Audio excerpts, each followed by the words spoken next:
Baik, Assalamualaikum warahmatullahi wabarakatuh. Kami dari kelompok 6B akan mempresentasikan hasil dari pengerjaan tugas teknologi buangan industri, yaitu pengolahan pembuangan limbah cair produksi asam fosfat.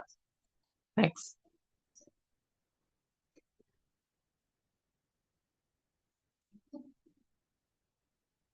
Dengan anggota saya sendiri Putra Malik Fajar dengan NPM 034, Raffi Naufal Zahran dengan NPM 035, Rentika Soekarnadira dengan NPM 036, Vita Putri Nintias dengan NPM 040.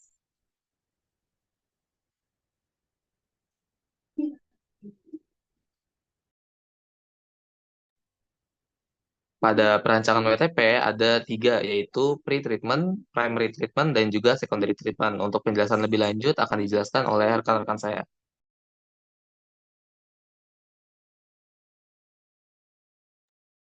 Ya baik, di sini saya akan menjelaskan proses pre-treatment, yang dimana proses pre-treatment itu eh, tahapan pengolahan itu dimulai dengan menampung limbah dari berbagai produksi seperti asam fosfat, ALF3, dan pemurnian gipsum ke dalam kolam penyangga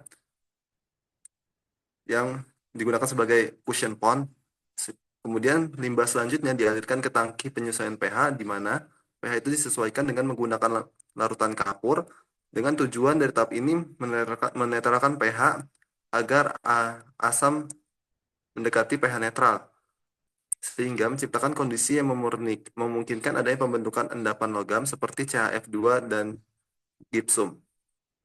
Nah, untuk proses koagulasi, di sini kita menggunakan teknologi tambahan, yaitu proses elektrokoagulasi, yang di mana air limbah dialiri arus listrik melalui elektroda logam seperti aluminium, sehingga ion Al3+ itu terbentuk secara elektrokimia tanpa perlu penambahan kapur.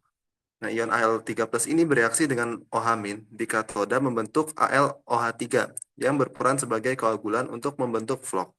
Nah, proses ini membutuhkan pH yang terkontrol di antara 4-8 agar koagulan stabil, sehingga tahap awal elektrokoagulasi setara dengan pretreatment dalam memastikan kondisi kimia optimal untuk pembentukan flok, dan hasil dari elektrokoagulasi itu diumpankan ke tahapan proses selanjutnya, yaitu tahapan primary treatment. Selanjutnya adalah proses primary treatment. Jadi setelah limbah melewati proses pretreatment tadi yang sudah disesuaikan pH-nya, limbah cair tersebut akan dialirkan ke dalam tangki koagulasi, yaitu tempat terjadinya proses pencampuran antara limbah dan koagulan. Pada tahap ini, koagulan itu berasal dari proses kimia, namun kita menggunakan elektrokoagulasi yang membentuk secara di mana elektroda logam aluminium dialiri arus listrik untuk menghasilkan ion Al3+. Ion ini kemudian bereaksi dengan ion hidroksida dalam air dan membentuk senyawa aluminium hidroksida yang berfungsi sebagai koagulan aktif untuk membantu mengikat partikel halus seperti flok-flok besar yang lebih stabil. Kemudian setelah pencampuran selesai, aliran limbah tersebut diarahkan menuju thickener atau tangki pengendapan. Dalam alat ini yang terbentuk akan mengendap secara gravitasi, memisahkan air bersih di bagian atas dan lumpur di bagian bawah. Proses ini mampu mengurangi kadar TSS, fosfofluorid, serta senyawa pencemar lainnya secara signifikan sebelum air limbah memasuki tahap pengolahan selanjutnya.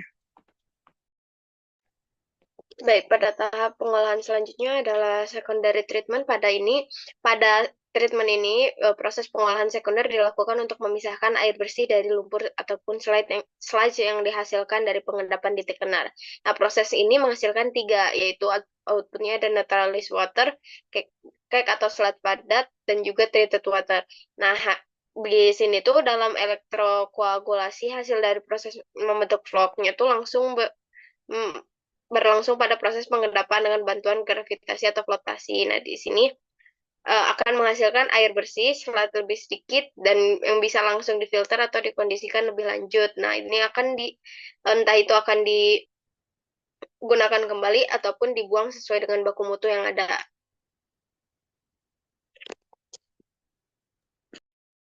Baik, dengan pemilihan teknologi di bagian elektrokoagulan, didapatkan hasil keluaran limbah yang sudah dipenuhi standar dari Dinas Lingkungan Hidup, yaitu dengan hasil 96,67 dari standar 100, 141,26 dengan dari standar 200 pada COD, lalu 128 pada standar TSS, yaitu 150.